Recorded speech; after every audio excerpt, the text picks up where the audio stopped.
Hello to my beautiful girlies and welcome to the Growth For Girlies podcast. You have just tapped into a space where mindset meets action, where we shed the old stories, activate our highest self, and step into the life we were always meant to live.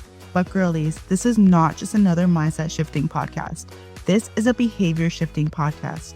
Here, we'll not only get into your limiting beliefs, but actually give you the tools and action steps you need to do to overcome and rewrite those beliefs. I'm your host, Alicia Tghlian, mindset coach, behavior consultant with a master's in behavior science. Using this knowledge, I'm going to get you to that exciting yet grounded place of expansion and growth.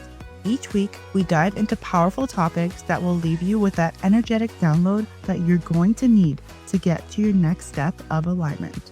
So, take the deepest breath you've taken all day today and allow me to grant you with your weekly dose of growth and expansion. This is Growth for Girlies. If you're new to this podcast, my name is Alicia and I'm a mindset coach with a master's in behavior science. I'm here to help you with evidence-based strategies that actually give you action-based results for the things that you want in your life. So if you're looking to manifest things, have your dream relationship, have your dream finances, or anything in between, this is the podcast for you. Now, without any further ado, let's get into it. The first question I have from you guys is, how can people identify limiting beliefs that are holding them back? So the main thing I would like to say about limiting beliefs that typically hold us back are that they're subconscious. These are things that we don't actually think about in our lives.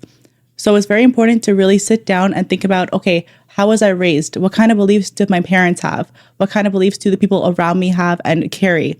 These are the beliefs that you likely carry in your life and you are likely raised to have in your life. So a belief that is very common in life is, money doesn't grow on trees, or it's hard to make money.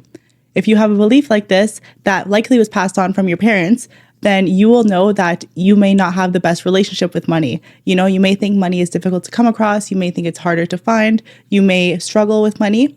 So this is all because of this limiting belief. And the way to actually identify these limiting beliefs is to get really clear on them and write them all out as much as you can. So I want you to really take a moment, take a pencil and paper, and write out every single belief that you may have across love, across money, across any situation that you are struggling with in your life. And I promise you, once you do this, you are going to be able to identify your limiting beliefs and shift through the mindset that you need to in order to become your best self. The next question is, what is the difference between a growth mindset and a fixed mindset? The biggest difference between a growth and a fixed mindset is the mentality that you have towards this. So if you have goals in life, if you have dreams, and if you're working towards things that you really want to aspire to be and aspire to have, that is a growth mindset. But if you're really just succumb to the life that you have, you're not really happy with where you're at, maybe you have a 9-to-5 you're not happy with, but you're not doing anything to change it or anything about it, that is definitely a fixed mindset. But this can be in different areas of your life. So you can have a growth mindset in terms of going to the gym. You can go to the gym 10 times a week or 7 times a week, and you can really hone in on your growth for your body. But then you could have a fixed mindset in terms of your actual work with your work in general, or in terms of your career. So you can have a growth mindset in certain areas or a fixed in certain areas. But it's really up to you to hone in on these and really take inventory of what you're thinking and how you feel in different areas of your life. The next question is a really exciting one that I got from you guys. And this is, what is a common mindset block that you've even had to work through yourself?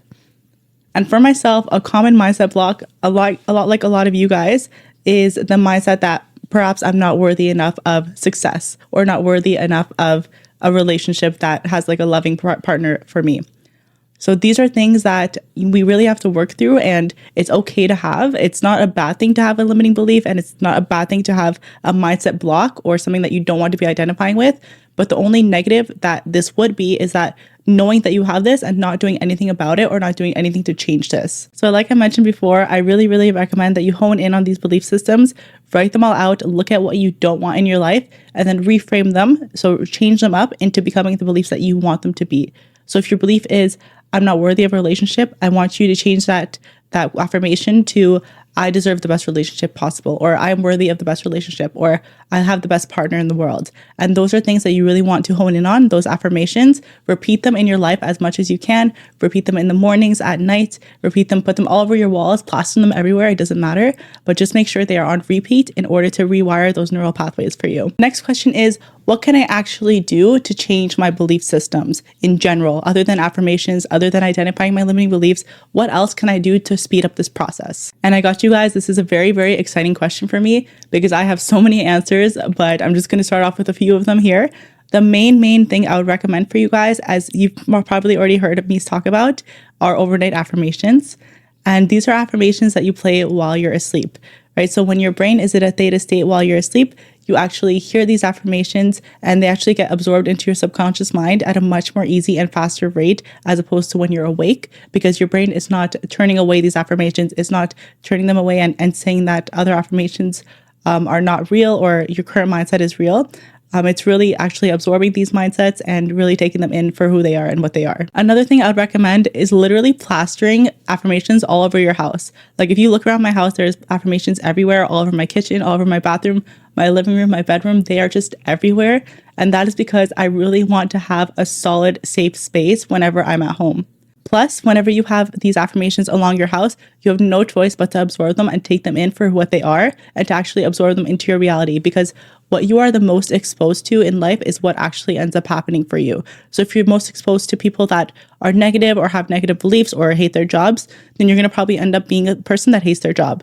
But if you're exposed to high quality entrepreneurs or good people that you really love to be around or people that are in a really good mindset, then that's what you're going to end up doing. So that's why the power of repetition and the power of your environment is so crucial in order to be the happiest and have the best belief system and the best life that you could possibly have. All right, that's all I have for you guys. Thank you so much for listening in on this first podcast episode and for sending in these amazing questions. I cannot wait to hear what you guys have to think about it. Let me know.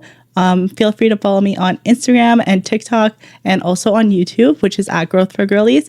And please go ahead and rate this podcast if you really enjoyed it and if you had a good time listening to it and got any value from it. And without further ado, that's what I got for you. This is Growth For Girlies, and I'll talk to you guys later. Bye.